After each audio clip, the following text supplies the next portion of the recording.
to everybody. Friends, some of you may know that the KIZUNA India-Japan Study Forum was launched in September last year by the Mombusho Scholars Association of India. The forum has opened avenues for all the young and old researchers to share and exchange their work, encapsulating the rich history of trade and cultural interactions between India and Japan. And since its inception, the forum has held one international conference. The theme was Discovering India-Japan Civilizational Ties and Southeast Asia Connectivities in February this year, in which 22 speakers from India, Japan, UK, USA, Portugal, Spain, they presented their papers. And simultaneously, the forum is also holding lectures on a monthly basis. 6 lectures have already been held so far. And today's talk by Dr. HÉLÈNE THANH is the 7th in the KIZUNA lecture series. Incidentally, today's team of guest speakers comprises of 2 eminent scholars, both of whom had participated in the inaugural event of KIZUNA Study Forum held in New Delhi last year. While Professor João Paulo Costa was one of the star speakers, Dr. HÉLÈNE THANH participated as the discussant. Today it is the role reversal. So Dr. HÉLÈNE is the speaker and Professor João is the discussant. Dr. HÉLÈNE is Associate Professor at the University of Bretagne, South France. She specializes on the study of missionaries in and around Japan in the 16th and 17th century. Her recent research focuses on the funding of the Japanese mission from a local and global perspective. Her publications include, I'm sorry about the pronunciation, Devene Japana la Mission Jesuit au Japan. She is the co-editor with N. Zupano of the book Trade and Finance in the Global Mission. And today's discussant is Professor João Paulo Costa. He is Professor of History in Nova Lisbon, Portugal, and also the coordinator of UNESCO Chair, the Oceans Heritage. His interests include the Renaissance and the European maritime discoveries. His research projects include Project Concha, CONCHA, Early Modern Global Cities and Oceanic Networks in the Atlantic, and FCT projects Nobility in the Indian State in the 16th century, and Portuguese Jesuit missions in the Far East. And the topic of today's lecture is Between Cooperation and Rivalries, the Jesuit missions in India and Japan, 16th and 17th century. In this, Dr. HÉLÈNE intends to analyze the organization of the Jesuit missions in Asia in the 16th and 17th centuries through the case of relationship between the Indian mission and the Japanese mission, which was subordinate to the former. It demonstrates the growing autonomy of the Japanese mission, which was trying to free itself from the Indian supervision, both from administrative and financial point of view. So over to you, Dr. HÉLÈNE. Okay, thank you. So I will share my my PowerPoint.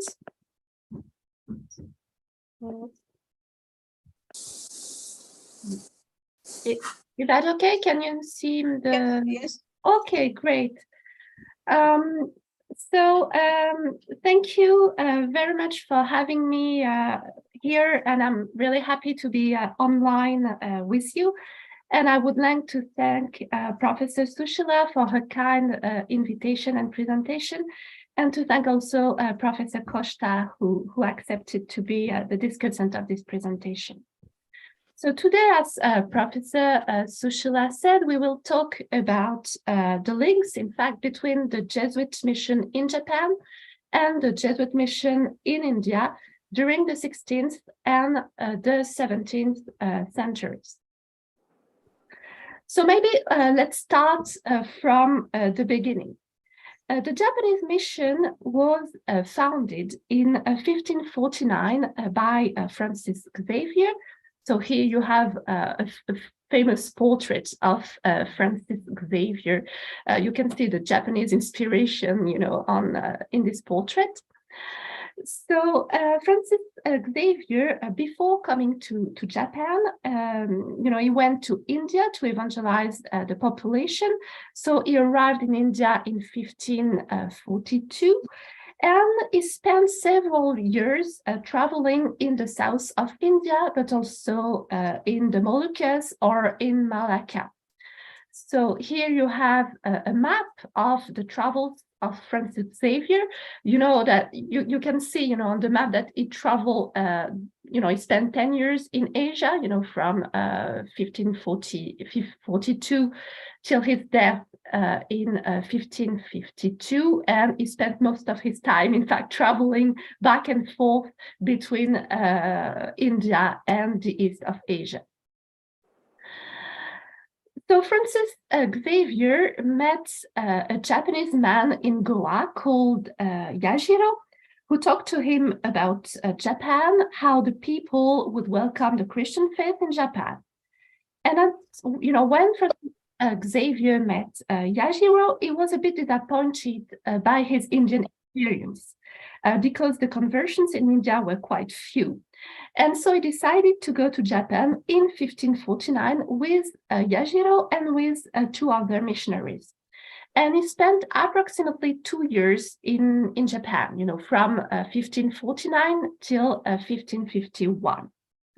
But he was no more successful in converting Japanese people, mainly because he could not speak Japanese. So it's a bit difficult to convert people when you don't speak the language.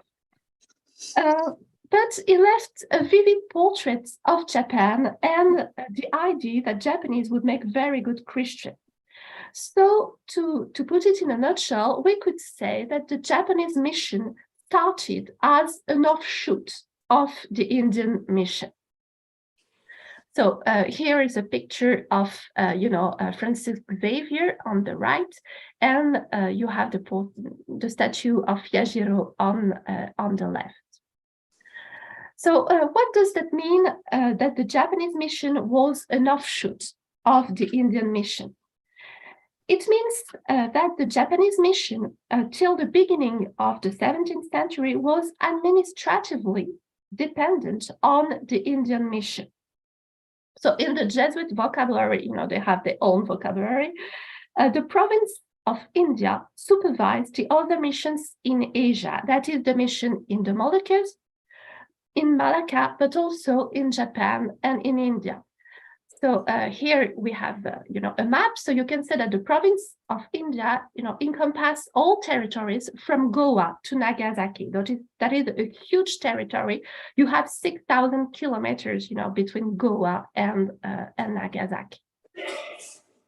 So Goa is in fact the center of the Jesuit missions in Asia, and is also the capital of the Portuguese Empire in Asia, that is the Estado da Índia. So it means that the King of Portugal is the patron of the missions. So we will come back to this idea later. So what does it mean that Goa is the center of the Jesuit missions in Asia? It means that Goa is a hub for the persons and goods coming from Europe and traveling to East Asia.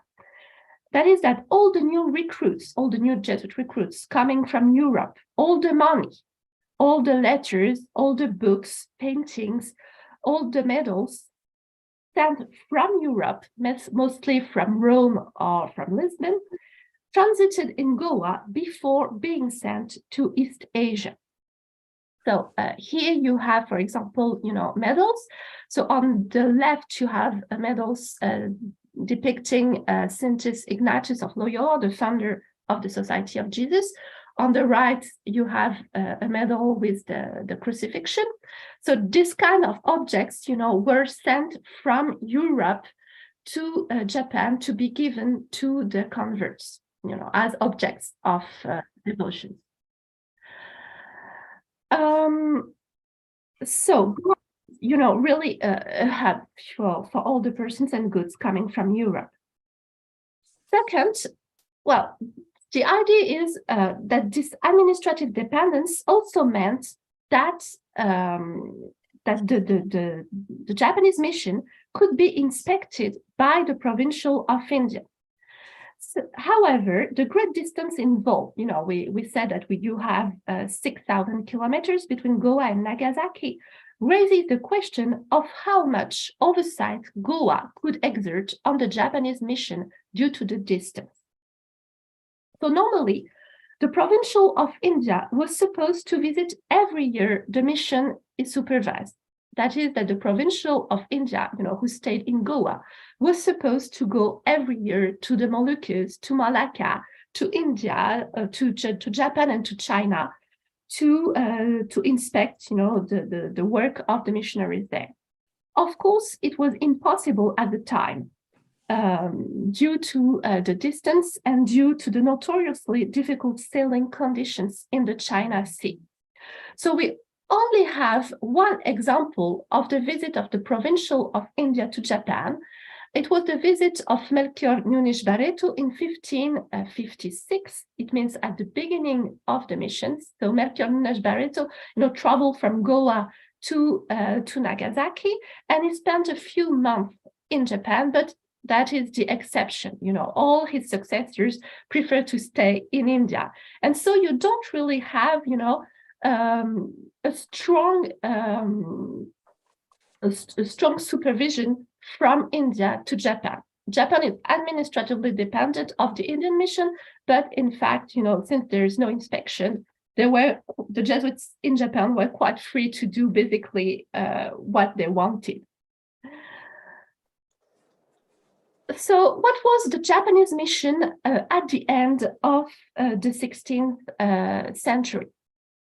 It was a mission with approximately 100 Jesuits, European and Japanese, that is important.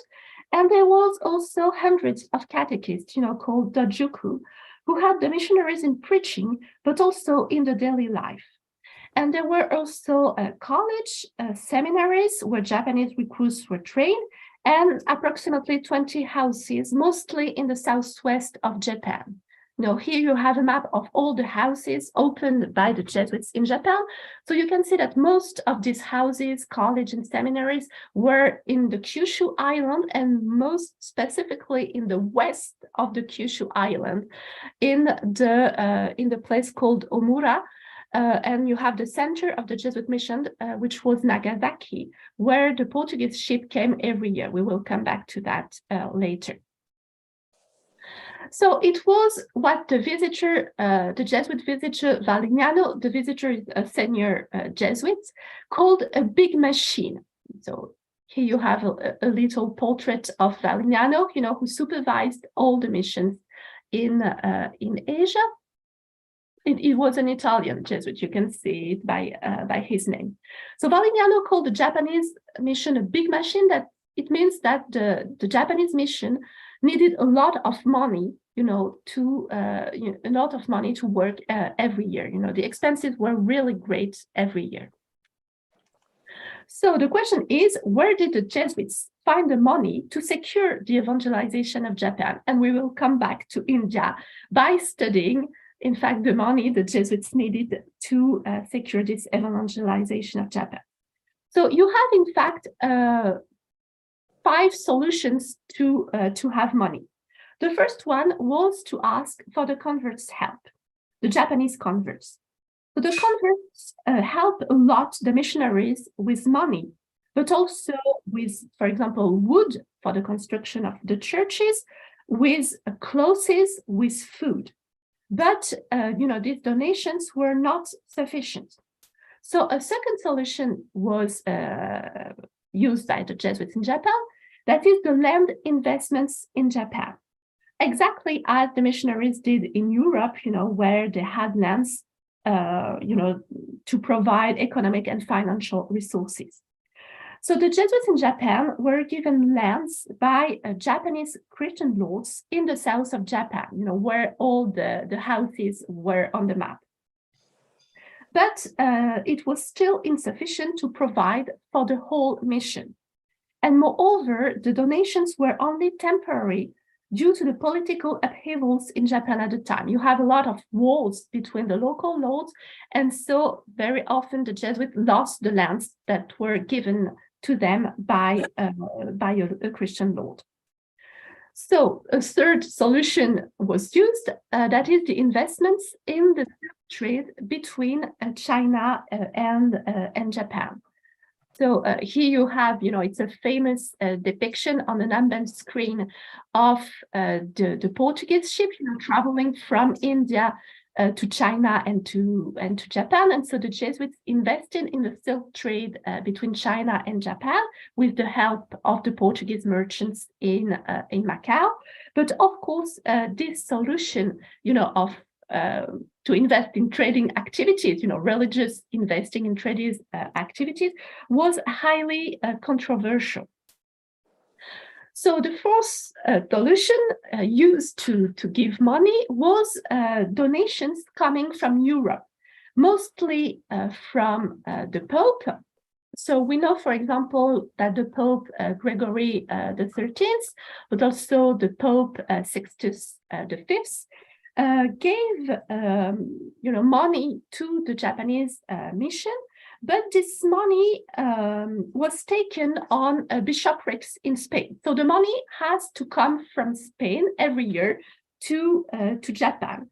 So it has to be transferred by sea, of course. And there were many shipwrecks on the maritime routes. So the Jesuits in Japan barely received the money, sent by the Pope every year. So they also received, donations from the King of Portugal. We said previously that the King of Portugal was the patron of the missions. It means that the king was supposed to finance all the missionaries in Asia. So we know that, for example, King John III and King Sebastian gave money for the Japanese mission. They were really generous donators. And for example, King Sebastian decided that the donations should be made in Asia to avoid money transfers from Europe, since, the money of the Pope, was not coming to Japan. So King Sebastian decided that the donation should be taken, that the money should be taken in Malacca and then sent to Japan. But still, you have more than 4,000 kilometers between Malacca and Japan. And so the Jesuits, again, barely received the money from the King of Portugal.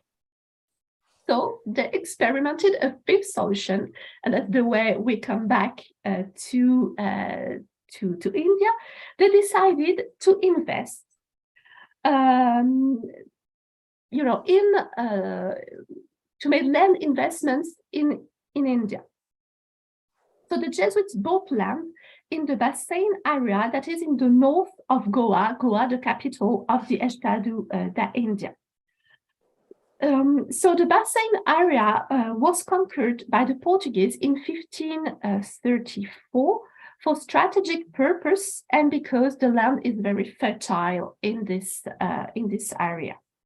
So the conquest of the northern provinces by the Portuguese was achieved in the middle of the 16th century, and it finally took the form. You have here a map of the Bassein area. And so the Bassein area conquered by the Portuguese took the form of, you can say, a rectangle. You have the line in red, that is the frontiers of this northern province. So it's a rectangle of approximately 200 kilometers long on 30 kilometer large, with the addition of Damao. You have here, Damao, in the north of Bassein. So the crown asked the missionaries to settle in the northern province to evangelize the population, of course, but also to occupy this new territory. So the first religious to settle in Bassein were the Franciscans in 1546, and the Jesuits quickly followed and opened a college in 1549. And in the 1570s, the Jesuits were one of the main property owners in Bassein due to the purchase of lands, but also to donations made by the kings of Portugal, but also by private lay persons in their will. For example, they decided to give a village or to give a land to the Jesuits. So on this map, you have all the villages given to religious orders, Jesuits, but also Franciscans or Monicas, and you can see that the Jesuits were the main religious orders to have properties in the Bassein area. So this policy, to have land investment in the Bassein area was promoted by the Jesuits to finance the mission in India, it's logical, but also in the rest of Asia. So what does it mean? It means that the Japanese mission used the money, the few money they received, for example, from the Pope or the King, to purchase lands in Bassein. So we don't have much details on how the lands were, cultivated in the area, but there was still the problem of transferring the money, to Japan. The money from the Indian land in Bassein had to be transferred to Japan. So the Japanese mission needed the cooperation and the help of the Jesuits in India to administer the land and money. And this is where tensions arose between, India and Japan. So what were the causes of these tensions and rivalries between the two Jesuit missions? We have three main problems. So the first problem is the allocation of manpower between India and Japan. As I previously said, Japan was a prestigious missionary destination. We talked about the vivid portrait of Japan made by Francis Xavier. And so all the Jesuits, coming from Europe wanted to go to Japan instead of India. However, the Indian mission suffered from a severe lack of personnel of Jesuits, and the allocation of manpower became an issue since the Indian Jesuits retained some leeway for the distribution of missionaries within the province. Well, we will take an example. The provincial of India could ask a new recruit coming from Europe and who was supposed to go to Japan to stay several years in India and therefore to work for the Indian mission instead of the Japanese mission. We said that the Goa was a hub for the recruits, coming from Europe. So all the Jesuits coming from Europe had to stop in Goa. And there, the provincial of India said, you will stay 3 years, 4 years in India instead of going to Japan, who was your destination. So, of course, it raised a lot of tensions with the missionaries in Japan. The second problem was the money problems. As we said, the Jesuits in India were supposed to send the money to Japan, the money coming from Europe and the money, from the Bassein properties. But the Japanese mission was forced to rely on the Jesuits of India to transfer the funds. And this was a new cause of friction between the two missionary lands, because the Jesuits in India preferred to keep the money instead of sending it to Japan, mostly because the Jesuits in India were lacking of money, as all missionaries in Asia. So it was, it created a lot of tensions too about, this money transfer between India and Japan. The third problem was the conflicts on missionary strategies between India and Japan.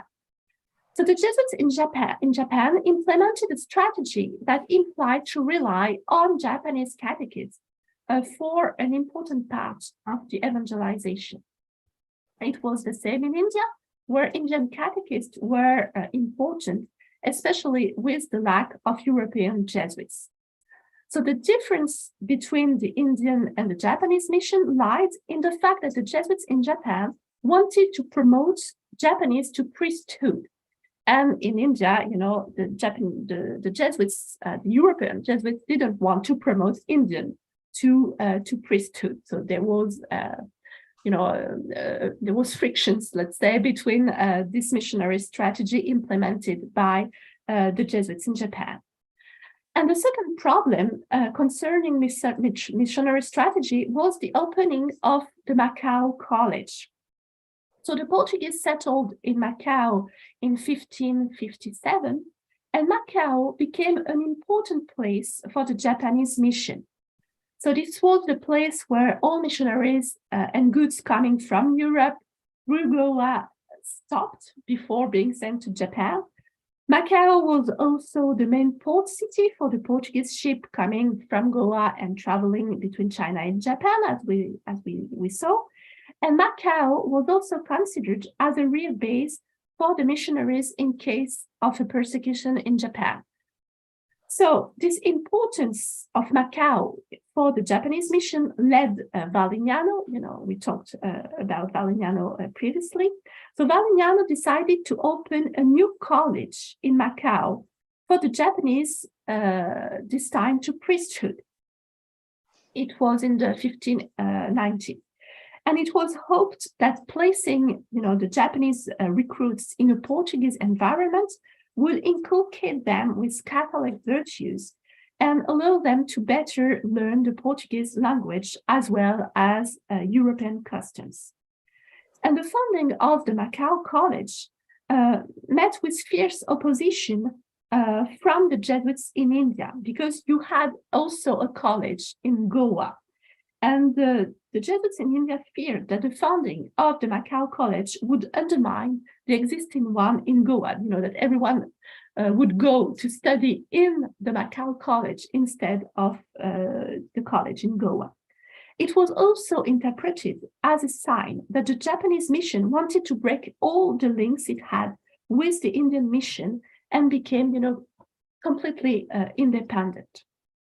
So finally, the Japanese mission became, administratively and financially independent from the Indian mission, first in 1583, when it became what the Jesuits called the vice province, and it became fully independent by becoming a province in 1611. So at the beginning of the 17th century, the Japanese mission broke all the links she had with the Indian one.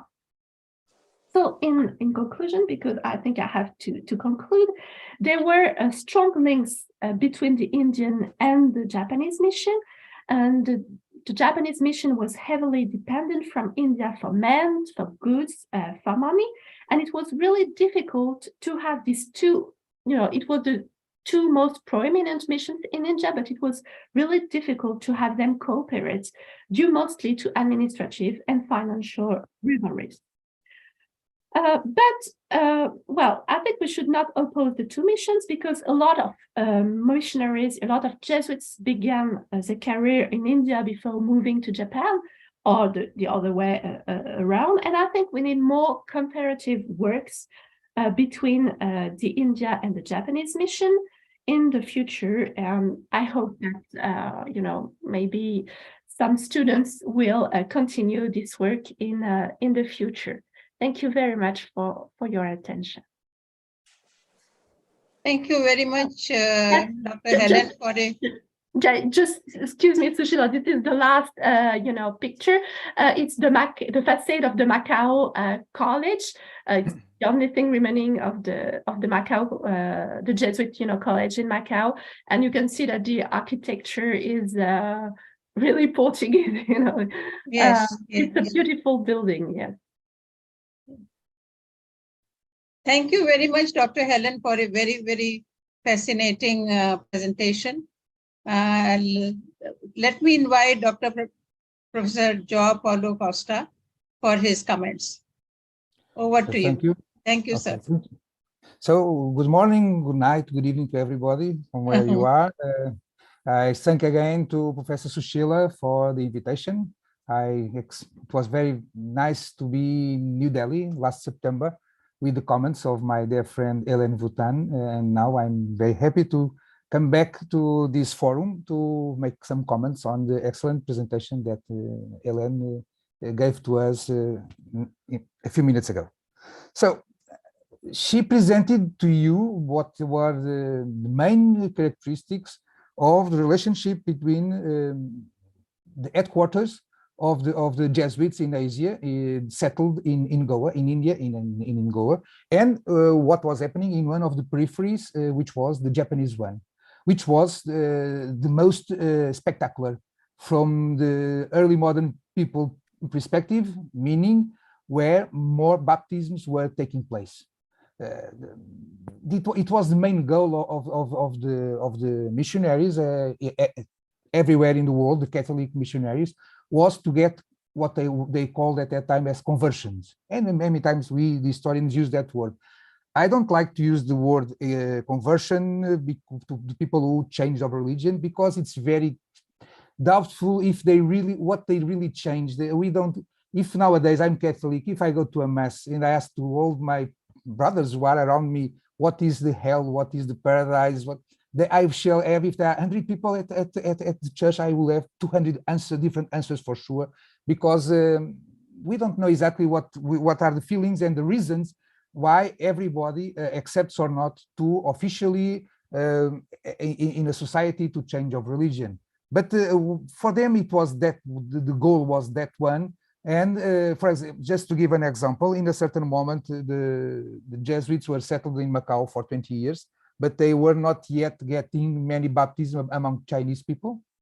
And despite they were there for 20 years, learning the civilization, learning the language, from Rome to Claudio Acquaviva, which was the Father General of the Society of Jesus in the late 90s of the 16th century, wrote to Macau telling, well, if you don't get conversions there, please go to Burma and try there. If it was possible, as it was possible to not use that very slow way of understanding minimally a civilization in order to try to suggest, to propose another different religion to that society. So that was that rush of getting the biggest number of conversions, and it was happening in Japan. It was happening in Japan more quickly than in all the other places, including in Goa. And with a particularity, in Goa, what we had was a colonial center. Goa had been conquered by Alfonso de Albuquerque in 1510, and so it was ruled by a Portuguese army, because by Portuguese politicians. And there was, since the 50s and the 60s of the 16th century, there was a huge pressure to the population to become Christian or to go away. And so, for example, the Hindu temples, which were authorized and kept vivid and existing in the first decades after the conquest by Alfonso de Albuquerque, since 1550, there were orders that the Hindu temples in Goa could not be restored after the monsoon, and what was that they were going to be destroyed in 2-3 monsoons. So there was a colonial Christianity, and from a religion perspective, it's very difficult if we think there are no many comparisons between what is the religious system with a single soul of the West and the concept of karma of India. So a changing of religion is not some such simple, oh, I like Jesus, or I like Vishnu or Ganesh. It's not, it is not like that it works. And so there was oppression. There was some castes in the Goa area that accepted to become Christian, but as a caste and not by individuals. In Japan, it was different, because what was the main religion at that time, it was the Mahayana Buddhism. So a kind of the idea of Buddhism more close to the Catholicism. So because the Catholicism among Christianity was also the most the branch of Christianity which was more able to envelope, to assemble all ancient cults inside religions, like the cult of the saints and many other things. So there were more, it was from a religious perspective, it was much more easy to get some Japanese to become Christian. And then in Japan, there was no colonial rulers. There was just trade. Nagasaki was simply a trade center in the cultural center. But because the Jesuits and the Portuguese traders were able to establish good relationship with some daimyo, so the warlords of a still civil war country like it was Japan when the Portuguese arrived there in the middle of the 16th century. So there were many forced conversions in Japan. Yes, there were, but by the order of the daimyo, so by the order of a local lord. And what is interesting to remark is even some of those peasants or even samurai who were ordered by the daimyo to become Christian, a few decades later, they or their children, they became martyrs. It means that in Japan, it actually a significant number of Japanese, despite of what they believed, they accepted to be faithful Christians for life, and until even if it's necessary to die because of it. So these are two differences. As HÉLÈNE emphasizes, there was the issue of the distance. It was a large distance. However, from the Japanese perspective, it was much more close than Europe. Don't forget that with this issue of distance, we have to have the issue of time, correspondence. If the Jesuits in Japan have some doubt, religious doubt about how to develop the mission, and they wanted an answer from Rome, it would last 5 years that answer would arrive. In spite that from India, the answer would arrive in 2 years. It's less than an half of the time. It's a long time, of course, but not so much. Not so much as 5 years. It was the time to have an answer from Rome or from Lisbon for any issue. But even so, the distance between India and Japan was a large one, and that's why all the issues that were emphasized by HÉLÈNE erased in the relationship between the Jesuits who were in Japan and the Jesuits who were in India. So let me, I fully agree with what HÉLÈNE presented. So I would add some other points to the same topics she presented to us during this her presentation. So, for example, about the admission of native clergy, that's one of the main issues, because there was a global Romish policy from ordered by the Pope and by the bishops and cardinals, whatever, to be very careful about who will be priest. Don't forget that at the time that Europe started this intensive or missionary work since the middle of the 16th century, it is the same time that inside Europe, Catholicism is facing the schism of the Protestants. So when the schism of the Protestants was started by a priest, Martin Luther. So it was among even the priesthood that some people with different ideas from Rome emerged.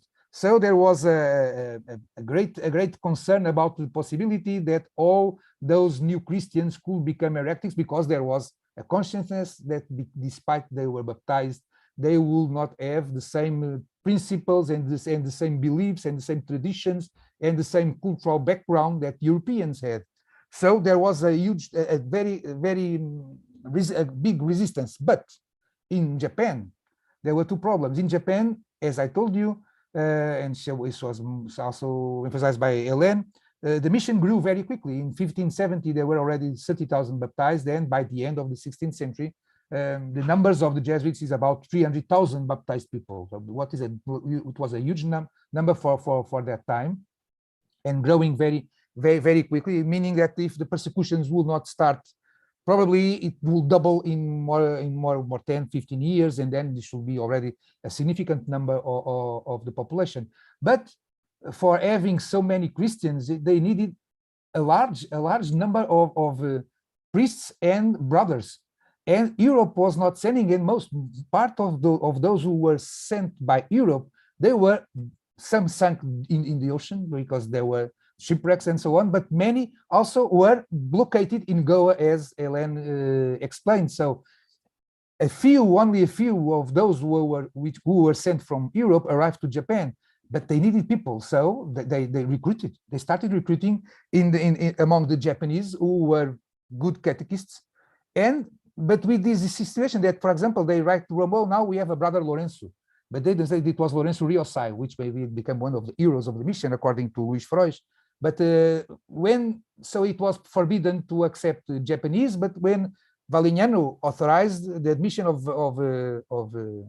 Japanese as brothers, they report, "Oh, we have already 10. We forgot to say, I'm sorry, but we have already 10. So it's meaning that some of the decisions that were taken about the mission, about how to deal with Japanese population, taken by the mission in Japan, were not what the India mission or the Europeans wished, because it was a big difference between what was the work that was done by the Europeans inside Japan, among Japanese people, or the role of the Jesuits in India, who were in the colonial center, where, despite the Hindu population or even the Indian baptized population, it was a daily life much more European and much less Asian. Despite the daily life in Japan was absolutely Japanese. Even the churches were not built in a European style. What you saw in the last picture by HÉLÈNE, it was just the facade, the sole facade in Macau that was made in stone at the beginning, and even all the building was in wood. And then there was a fire in the 19th century. But and in Japan, all the churches looked like Buddhist temples or Shinto temples, because that was not acceptable for. If it had been viewed by the Europeans, it would be a problem. It's very interesting because in 1560, the Jesuits had some doubts and asked to India if a baptized Japanese could make fire for the burning of the body of his father in a Buddhist ceremony, because it was very important socially speaking. And from Goa, the answer is no, they cannot. Or more in those questions already, the question if can we allow seppuku, because the people who makes seppuku to himself is saving all the family, so he's dying for the others. And the answer, that is an European one, despite to be sent from Goa, no, they cannot, because nobody can kill himself. So these differences were very, very strong, because the environment, the cultural environment of Goa was much more European, and despite in Japan, there was really an action that was taking place in an alien world comparing to Rome. Just because of my time, last example. My PhD was about the sole bishop who worked in continuity in Nagasaki from 1598 to 1614, who was Dom Luís Cerqueira. Dom Luís Cerqueira was sent as Bishop of Japan from Lisbon in 1593. And when he arrived to India, he was invited by his fellow Jesuits to become Bishop of Angamal in the south of India, instead of going to Nagasaki. So what HÉLÈNE spoke as something theoretical, as a common practice, my bishop. And it was so important for the Catholic Church to have a bishop in Japan, but in the Jesuit perspective, they preferred to keep Cerqueira was intellectual. It was a teacher in universities here in Portugal. And finally, the last issue, that's why we have so many Italians, and particularly Italians in the missions of China and Japan, because the Portuguese elite in Goa preferred to keep the Portuguese in the center and send the Italians to the periphery of the missions. And so that's why so many Italians arrived, like Matteo Ricci or Francesco Passio, or so many as Confalonieri and others in Japan were sent because the Portuguese Jesuits tried to keep Goa as basically a Portuguese church with Portuguese priests, and the Italians and the Spaniards and others were sent to China and to Japan, because there they would not control the center, but they created a new center, which was the province of Japan. Thank you so much, and congratulations to HÉLÈNE for his so nice presentation.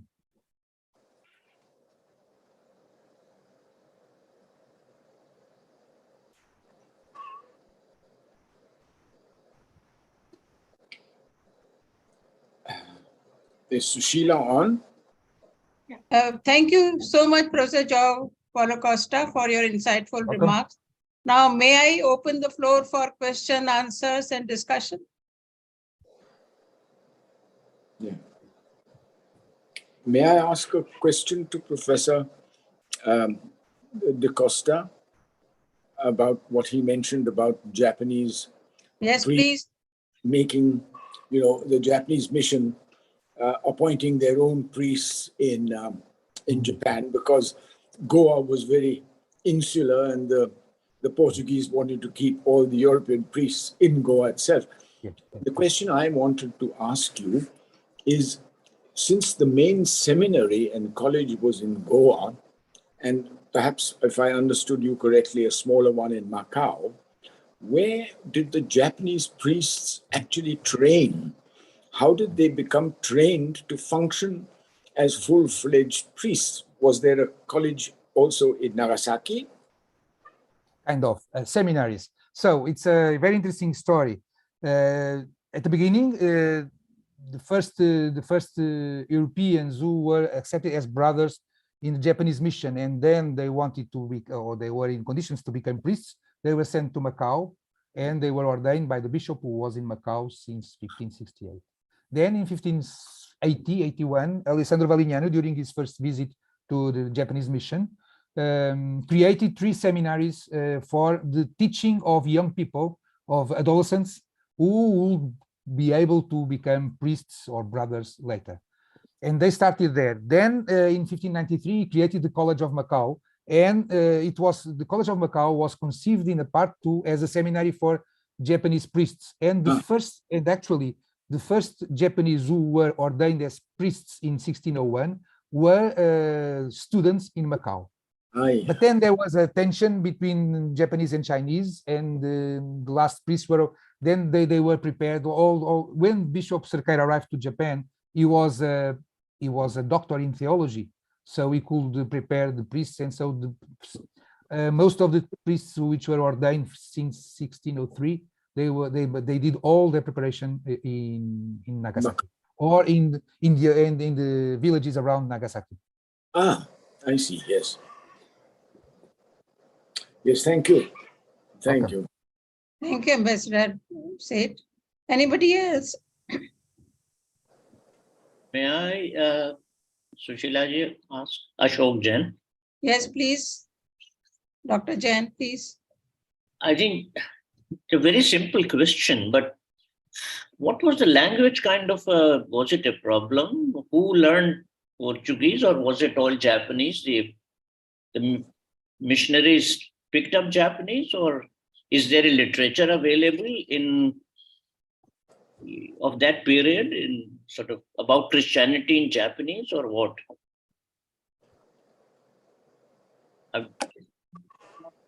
Yeah. Yes, Dr. Helen, please. Dr. Jain's question. Anyone? Yes. Anyone? Hélène? Yes, maybe I will begin and Professor Costa can add, something. So, of course, the missionaries were supposed to learn Japanese to convert the people. And the Jesuits opened a language school, in the south of Japan. But, well, not all the European Jesuits could speak very well Japanese. You have different, level of proficiency, we should say, in Japanese. So some of the missionaries, could just talk about, daily life, what to ask simple questions.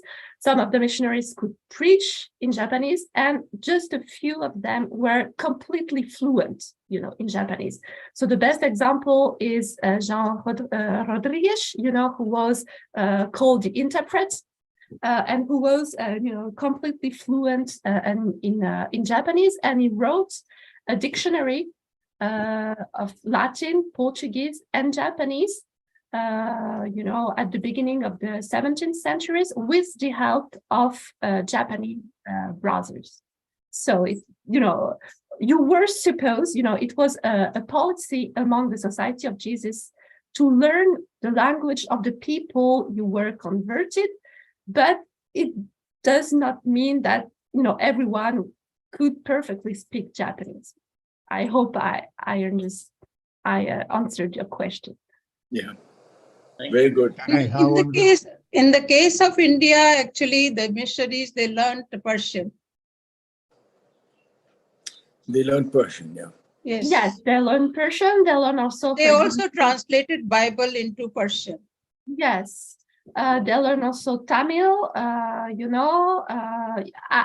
know because when one of my colleagues is a specialist of Christian Tamil poetry, so you have missionaries who were able to write Tamil poetry. So it means that they were very proficient in Tamil, but you don't have that. You have just a few missionaries who were capable of of speaking perfectly Tamil or Persian. How very interesting. I have a question and both comment. Sorry, Ambassador said. I just wanted to make a comment which is not related to the Jesuits, but it's related to the Greek Orthodox Church, which was not Roman Catholic, but Greek Orthodox. And I was interested to know that there is a Latin, Portuguese, Japanese dictionary compiled by one of these great scholars. He was Portuguese, was he? The man who compiled it? Wonderful. Well, this Greek man, a man called Dimitri Galanos, was sent out by the Bishop of Sinai. The bishopric of Sinai controlled India. And there were many Greek traders and Armenian traders in the northern part of India, in Benares and Calcutta and so on. So Dimitri Galanos was sent to teach the young Greek children Greek and Greek Orthodox theology. But he in turn learnt Sanskrit from the priests of the temples of Benares, and he learnt Persian from the great mosques of Benares, the city of Benares, now called Varanasi. He learnt that, and he wrote the first and only Greek Sanskrit English dictionary, which I had some role in bringing to light and getting it published when I was ambassador in Greece. But I'm most intrigued to know that there is a Latin, Portuguese, and Japanese dictionary. I must find out how one can get hold of that, because the Greek, English, Sanskrit dictionary is a great thing as well. But and your thing about Tamil poetry, Tamil Christian poetry, is fascinating. I'm sure people who know Tamil would be able to delve into that. I'm sure there must be Marathi or Konkani. Yes, maybe I could give you the name, of my colleague who, is completely fluent in Tamil and who knows everything about it. Send it to Sushila Narasimhan and she'll pass it on to me. Okay. I would be very happy to establish contact with that. Okay, great. Thank you. Thank you. I have two comments, one for Dr. HÉLÈNE and one for Professor Costa. Dr. HÉLÈNE, you said they had money problem. Akbar, they came at a time when Akbar was the Mughal emperor, and he was quite kind to the Jesuit missionaries. In fact, he used to interact with them very freely. He appointed one of the Jesuit missionary to teach his second son about Christianity and everything. He gave 800 gold mohurs, could be more also, about 800 gold mohurs to the Jesuit mission when they visited the Mughal court, and they refused. Why did they refuse if they had money problem? Well, I'm not a specialist of the Mughal missions, but maybe you had, political reasons, I suppose, or they didn't want to,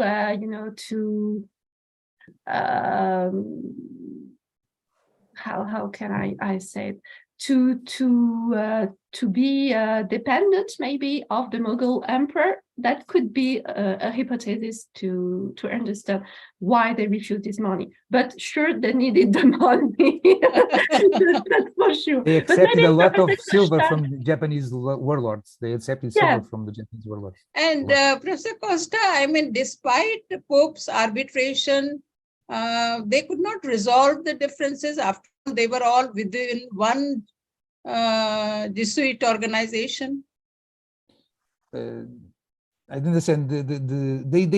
The problem was that they had no authority in Japan, as they were in the periphery. If they were not a mission, they were not a province. At the beginning, they were not even a vice province. So according to the rules, these missionaries who were in Japan, they had no capacity to take decisions. They had only to follow the rules. And the rules were not, they realized that the rules they generally had, they were not fitting, they were not good for the action in Japan according to what they were discovering, because nobody could understand outside Japan what is really seppuku, for example, or what is the relevance of putting fire on the pile where the body will be burned, and that is much more social than religious. But looking from Europe, it was also strange, and everything which was not according to the European practices, it was considered it was much for the devil than from God. And then there was all these difficulties. So the issue is the cultural civilizational gaps that nowadays we can understand and respect, but at that time each one believing that his own civilization was the real one and the good one and the just one and in the name of God. So when the problem is that the missionaries in the field, they realized that there were other possibilities of being close to God, not only those of Europe. There is, I finished, it's important, Luis Freud, which was with Tsuzu, the other most proficient Jesuit that speak Japanese, wrote a small book in 1585, which is a treaty of the differences between the Europeans and the Japanese. And in the title says, it's incredible how so different people are both so polite. But this incredible that he had 20 years of Japan at that time, the Europeans could not understand and could not believe that it was possible that someone who had so different behaviors was so polite like them, the Europeans. That was the problem. Thank you. Thank you. Professor George, please. Professor George, yes, please. Yeah, thank you for the wonderful lectures. Actually, I have one small, I need one clarification from Professor Hélène, first of all, and then either Professor Acosta or Hélène can answer one of my simple questions. The first one is for clarification. I think, I don't know, I heard you properly or not. You said that in India, the Jesuits were not allowing locals to become priests. Isn't it? You are saying that.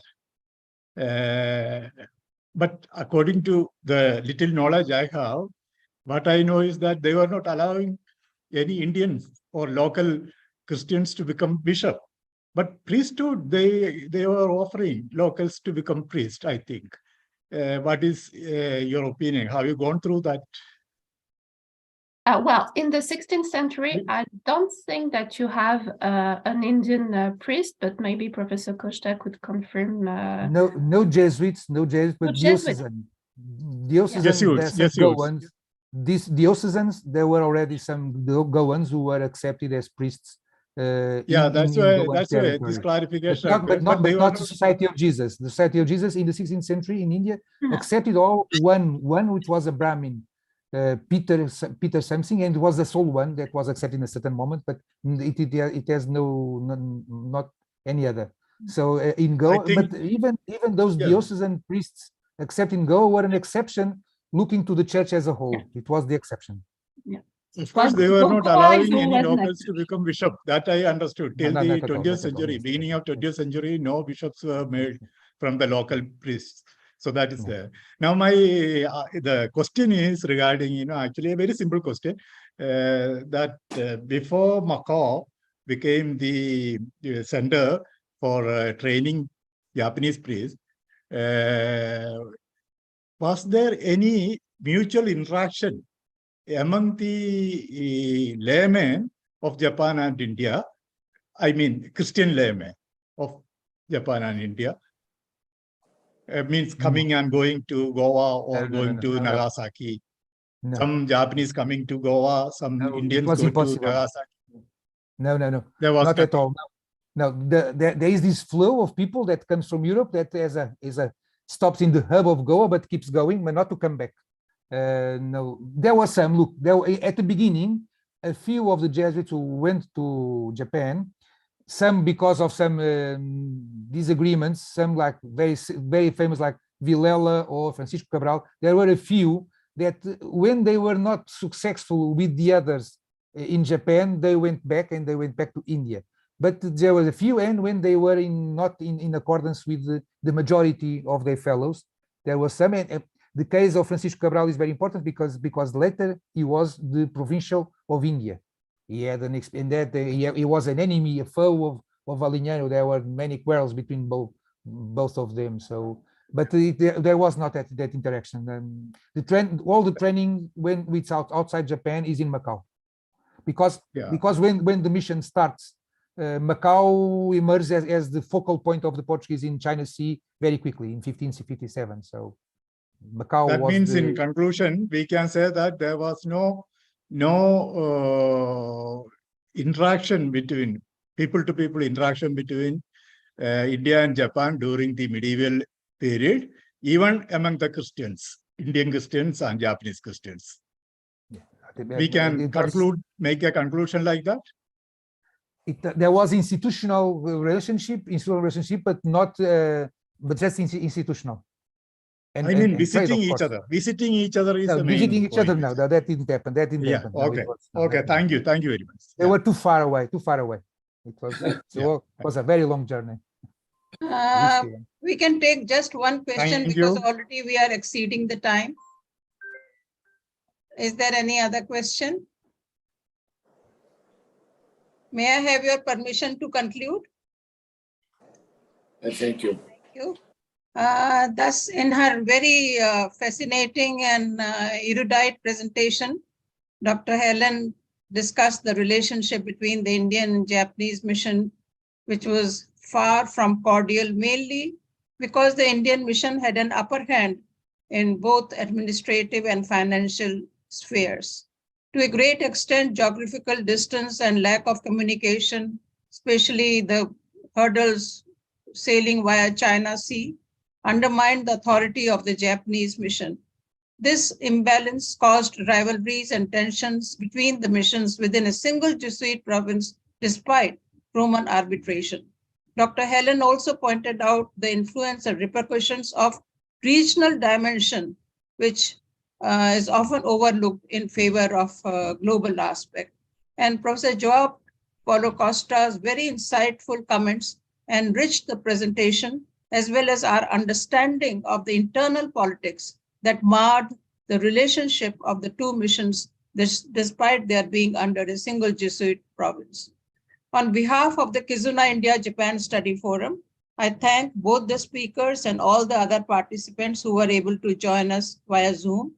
Our next lecture is by Dr. Sampa Biswas, scheduled for 22nd July, and the topic is Toji, that Toji Monastery in Kyoto, Toji and India-Japan Spiritual Connection.